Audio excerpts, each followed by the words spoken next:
Well, good afternoon and thanks for coming. I want to mention before I get started that the county executive is on his way and he'll be here very shortly. He asked us to proceed and then he will catch up when he gets here. Now, since yesterday, my Chief Operating Officer, Darnell Brown, has had, and all of our city officials have been on high alert, monitoring and assessing the situation as it goes forward. And as you can see, this is a moment-by-moment situation. And we're working with our public and private partners to ensure that we can respond to any situation. Again, as you know, the situation can change momentarily, so we're on it, and we want to make sure that whatever happens, we're able to respond. I'll give you an example. Water pollution control, which is our local sewer system, has been monitoring all of the low-lying areas for flooding. I've been told that the regional sewer district is also doing the same thing, and they're very concerned about the creeks and the Cuyahoga River and their water treatment facilities, and they're monitoring that, and they're looking at that on minute by minute.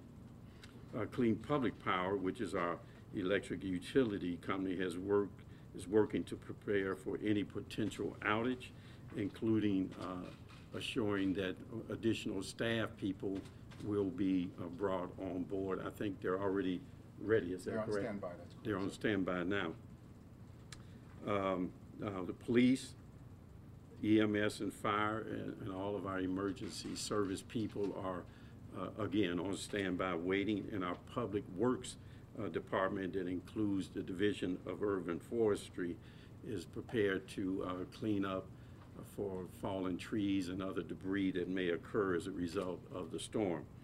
Now, yesterday, our public safety staff had a conference call with the Department of Homeland Security. And today, we've gathered all of our partners, including the city, the county staff, emergency management and public works, ODOT, the Center for Health Affairs, Red Cross, United Way, the Coast Guard, and others to review our plan and determine if we had to make any changes in that plan. I want to continue to emphasize this is moment by moment, but all of our partners are prepared to do what needs to be done in an instant. We've also been in contact with the National Weather Service, and we continue to monitor the East Shoreway as well as other areas that we know are challenged by severe weather. Our conversation, is my understanding, with ODOT is that as of now, the shoreway is open, but that is, again, a moment-to-moment situation and could close depending on the severity of the weather. As this time, there is no weather-related closure, either our public facility or the shoreway or any of that, but I keep reminding you, it's moment by moment, so it could happen at any time. We have, however, decided to postpone the official City of Cleveland trick-or-treat program and Big City Boo activities, and that is rescheduled for Saturday, November 3rd from 6 to 8 p.m. at the same locations, but a different time, different date.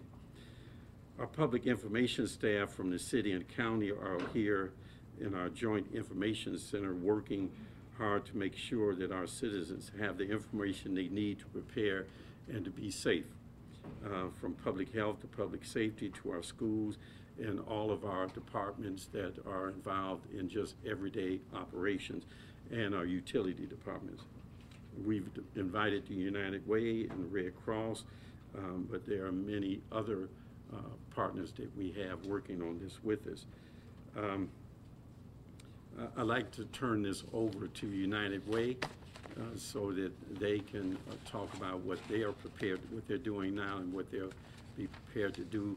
And then we'll hear from Red Cross and open it up for questions. We have my Chief Operating Officer, Darnell Brown, and Director of Public Safety, Martin Flass. So if there are any related questions and the details of what we plan to do, they will be here to answer that. Thank you. Thank you, Mayor. I'm Bill Kitson, President and CEO, United Way of Greater Cleveland, and we're honored to be here today to continue to help people in need in our community.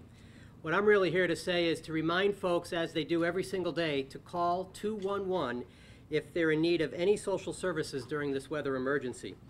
Information and referral specialists are on the phones 24 hours a day, every day of the year, to link you to non-emergency services. And United Way and its staff will be there 24/7 to make sure that that happens.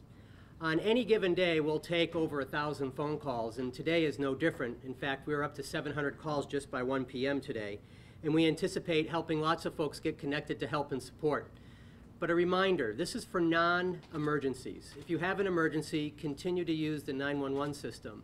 But if you need help to get connected to information and referral services for health and human service activities, please call 211. Our information referral specialist will connect you to all the services that are in our community, and we look forward to being able to provide this service. If for some reason we end up in a situation where we're not able to take calls because of a power outage, we have relationships with other 211s across the country, and they'll be able to take our phone calls because of the technology that we have in place today. So you will always be able to call 211, get a person on the line, and get connected to help and support. Thank you.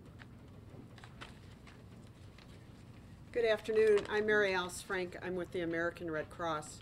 And I think the most important thing that people can do to help themselves right now is to make sure that they can shelter in place for at least 3 to 4 days. Now this is a plan that you should have in place year-round, not just when we have an impending or possible moment-by-moment changing weather pattern. So what does this mean? It means make a plan for you and your family. Know where you could shelter in your home. Make sure you have a kit, and in that kit you should have a working flashlight, working batteries. You should have food for 3 to 4 days, a water supply for 3 to 4 days.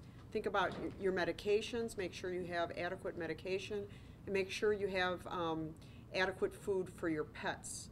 The other thing is to keep informed. If you have access to a crank radio, that's really great. Charge up your cell phones now. And as part of your plan, what you should be able to do is call out of the city or out of the area that has a power outage if you have a friend or a family member, just to let them know that you're okay. The other thing I wanted to let you know is if you're interested in following the trajectory of this hurricane, that you can go online to www.redcross.org/mobile apps. And there is actually a hurricane app that the Red Cross has that you can download. It will give you minute-to-minute information. Should we have to open up shelters in this area, that information would be populated on there as well. If you're concerned about a family member that you have who are living on the East Coast and haven't been able to get a hold of them, you can also go on the Red Cross website, www.redcross.org, and there is a tab that you can hit that is a safe and well tab. You can enter into that field the name of the people that you are looking for, and they again are entering on the other side if they're in a Red Cross shelter or have access to the internet. And if still you can't get a hold of that person, you can call the Red Cross at 1-800-RED-CROSS. So I think the thing to do right now is just to make sure that you and your family have a plan and that you have adequately supplied to be able to shelter in place should that become necessary. Sir. Thank you. I was delayed by the storm a little bit. I'm still a little wet. First of all, this is a good example of the kind of cooperation, the folks that you see here behind me, the kind of cooperation we've had between the city and the county and all the people that are working out here in our Emergency Operations Center, which Cleveland hosts for us. We've really been preparing for this for a while, and the county can provide some resources to the local communities all across the county that we're going to be doing in the next 24 to 48 hours or however long this particular emergency lasts. A few things that I would just mention. One is we've been in contact with all of the cities across the county and let them know that we're going to be at their disposal. Now, what kind of things are we going to be able to do for them?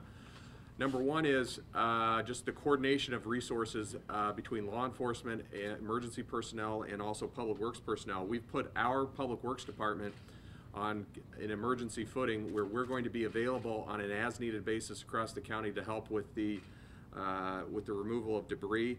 and any emergency needs that might arrive. We're also going to be helping with damage assessments once this storm does its work here.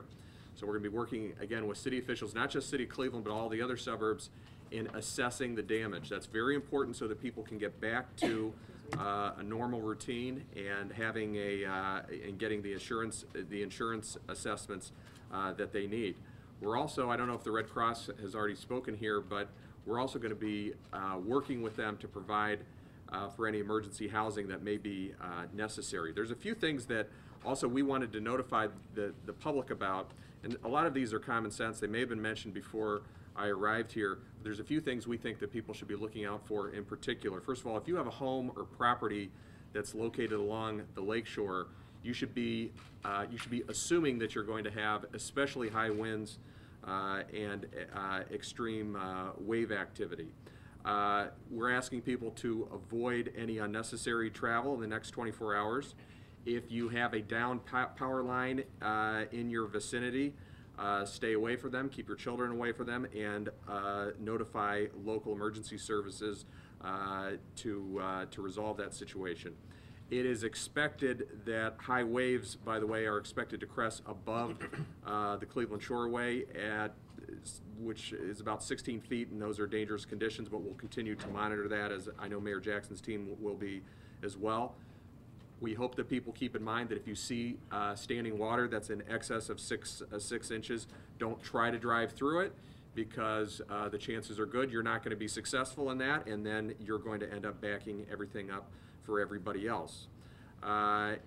If you can, monitor your emergency weather radios for up-to-date information.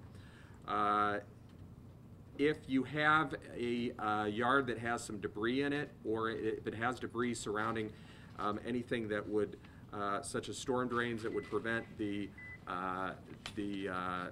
quick passage of standing water, you could do that now before and we would suggest that you do before the storm becomes any more critical. I just want to compliment all the people that have been working on this team. This is probably, since I've been in office, has been the most severe possible weather situation that we've been dealing with. And we have our Sheriff's Department, our Public Works Department is on an emergency footing, and we're going to try to be there working with our local partners, with all our cities, until this situation abates. Thank you.